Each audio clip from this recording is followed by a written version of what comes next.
देश का आम बजट और हर वर्ग की निगाहें इस पर टिकी हुई हैं। बजट का काउंटडाउन शुरू हो गया है। जिस तरह से बजट को लेकर के मध्यम वर्गीय लोगों को बजट से तमाम उम्मीदें हैं, खास उम्मीदें इस बात की भी लगाई जा रही है कि टैक्स पेयर्स को बड़ा लाभ मिल सकता है। हालांकि निर्मला सीतारमण 11 बजे बजट पेश करेंगी। कुछ ही देर का समय बचा है, लगभग 1 घंटे का समय, जब बजट सामने होगा और जितनी उम्मीदें हैं उसमें से कौन सी उम्मीदों पर निर्मला सीतारमण खरी उतरी है और कौन सी उम्मीदों पर पानी फेरा है, ये जब बजट सामने आएगा तब पता चलेगा। हालांकि राष्ट्रपति से मिलने पहुंची है वित्त मंत्री निर्मला सीतारमण, उन्हें सॉफ्ट कॉपी सौंपी है और ये तस्वीरें भी हम आपको दिखा दें कि वित्त मंत्री निर्मला सीतारमण पहुंची है राष्ट्रपति द्रौपदी मुर्मू से मिलने और उनको बजट की सॉफ्ट कॉपी सौंपी है। कुछ ही देर में ये प्रक्रिया पूरी होगी और इसके बाद बजट पेश करने के लिए निकलेंगे। बजट 11 बजे पेश होगा और क्या कुछ बजट को लेकर के यहां पर उम्मीदें लोगों के बीच में हैं, ये एक बड़ा विषय बना हुआ है कि किसकी उम्मीदों पर वित्त मंत्री खरा उतरेंगी,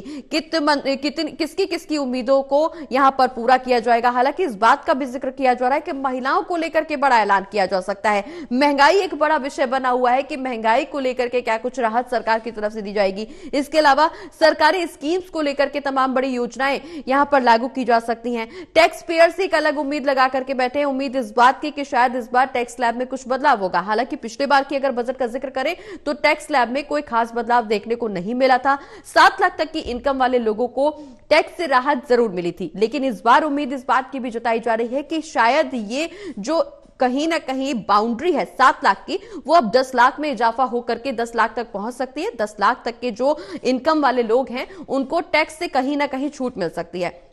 लेकिन इसके अलावा एक विषय यह भी बना हुआ है कि जिस तरह से छूट देने की बात की जा रही है, सरकार कैसे मैनेज करेगी। बजट उतना ही है, सरकार लाभ भी देने की कोशिश कर रही है, लोगों को आगे बढ़ाने की कोशिश भी कर रही है, टैक्स पेयर्स को भी लाभ देने की कोशिश कर रही है, सरकारी पेंशन में भी लाभ देने की कोशिश कर रही है। लाभ की उम्मीदें तो सबको है, लेकिन सरकार इस बजट को मैनेज कैसे करेगी।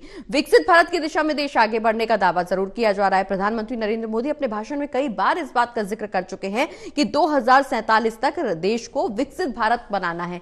लेकिन इस विकसित भारत की दिशा में तमाम ऐसी चुनौतीपूर्ण जगह होंगी, तमाम ऐसे चुनौतीपूर्ण मुद्दे होंगे जहां सरकार को कहीं ना कहीं कॉम्प्रोमाइजिंग वाली सिचुएशन में आना पड़ेगा। हालांकि इसके लिए निर्यात बढ़ाने के साथ साथ आयात भी बढ़ाने की जरूरत है। निर्यात को लेकर के कहा यह जा रहा है कि इंपोर्ट ड्यूटी बढ़ सकती है, इससे सोने की कीमत में इजाफा हो सकता है। हालांकि अंदेशा इस बात का भी लगाया जा रहा है कि अगर सोने की कीमतों में इजाफा होगा तो कहीं ना कहीं स्मगलिंग का खतरा भी बढ़ सकता है। इंपोर्ट ड्यूटी से कहीं ना कहीं प्रोज एंड कॉन्स की सिचुएशन भी बन सकती है। तो इन सब सिचुएशन से, इन सब स्थितियों से, संभावनाओं से सरकार कैसे ऊपर उठेगी और कैसे लोगों को लाभ पहुंचाएगी, ये एक तमाम ऐसे विषय बने हुए हैं जिस पर सबकी निगाहें हैं। कुल मिलाकर के महंगाई को लेकर भी लोग अपनी तमाम संभावनाएं जता रहे हैं, क्योंकि जो मध्यम वर्गीय लोग हैं वो महंगाई को लेकर के बहुत ज्यादा चिंतित हैं कि महंगाई जिस तरह से दाल चीनी के रेटों में इजाफा होता जा रहा है, लगातार मूल्य बढ़ते जा रहे हैं। अगर हम घरेलू चीजों की बात करें तो इलेक्ट्रॉनिक उपकरण भी महंगे होते जा रहे हैं। इसके अलावा मसालों की कीमतों में भी इजाफा होता जा रहा है।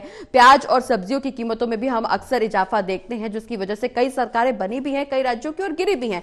तो कुल मिलाकर के महंगाई से भी लोग परेशान हैं। इसके अलावा पेट्रोल डीजल की कीमतों को लेकर के अंदेशा इस बात का भी जताया जा रहा है कि शायद ये कीमत घट सकती है। हालांकि समय समय पर सरकार की तरफ से कीमतों में घटत जरूर की गई है, कटौती की गई है, लेकिन इससे कुल मिलाकर के लोगों पर कितना इंपैक्ट पड़ेगा ये समझना एक बेहद दिलचस्प विषय बना हुआ है।